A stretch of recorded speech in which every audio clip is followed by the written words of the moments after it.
అరవింద్ అయితే గుడిలో పూజ పూర్తి చేసుకొని ఇంటికి వస్తూ ఉంటాడు. ఇంట్లో అయితే మాలిని చాలా కోపంగా హాల్‌లో కూర్చొని ఉంటుంది. అది చూసిన అరవింద్ అయితే ఏంటి మాలిని ఎంత కోపంగా ఉంది? మళ్ళీ గాని ఫోన్ చేసి మాలినికి కిడ్నాప్ విషయం మొత్తం చెప్పేసిందా ఏంటా అని చెప్పేసి అయితే అనుకుంటూ ఉంటాడు. ఇంతలో భయపడుకుంటూ నెమ్మదిగా నడుచుకుంటూ అయితే వస్తూ ఉంటాడు. అది గమనించిన మాలిని అయితే ఏంటి అరవింద్ అంత నెమ్మదిగా వస్తున్నావు? రా స్పీడ్‌గా అని చెప్పేసి అయితే అంటూ ఉంటుంది. ఆ మాటలు వినగానే అక్కడ ఉన్న అరవింద్ అయితే ఏంటి నిజంగా చెప్పేసే ఉంటుంది. ఎందుకు ఇంత గట్టిగా మాట్లాడుతుంది? లేకపోతే మాలిని నాతోని అని చెప్పేసి అయితే అనుకుంటూ ఉంటాడు.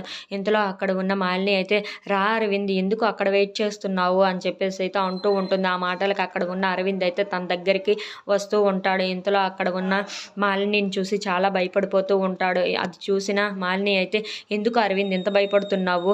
నేనేమీ అనలేదు కదా నిన్ను అని చెప్పేసి అయితే అంటూ ఉంటుంది. ఇంతలో అక్కడ ఉన్న మాలిని అయితే అయినా గౌతమ్ దొరికాడా లేదా అని చెప్పేసి అయితే అడుగుతూ ఉంటుంది. ఆ మాటలకు అక్కడ ఉన్న అరవింద్ అయితే హమ్మయ్య మళ్ళీ అయితే ఈ విషయం చెప్పలేదు ఇంట్లో అని చెప్పేసి అయితే అనుకుంటూ ఉంటాడు. ఇంతలో అక్కడ ఉన్న మాలిని అయితే మరి అరవింద్ ఏమీ చెప్పటం లేదేంటి చెప్పు గౌతమ్ దొరికాడా లేదా అని చెప్పేసి అయితే అడుగుతూ ఉంటుంది. ఇంతలో మళ్ళీ అయితే మాలిని ఇంటికి వస్తూ ఉంటుంది.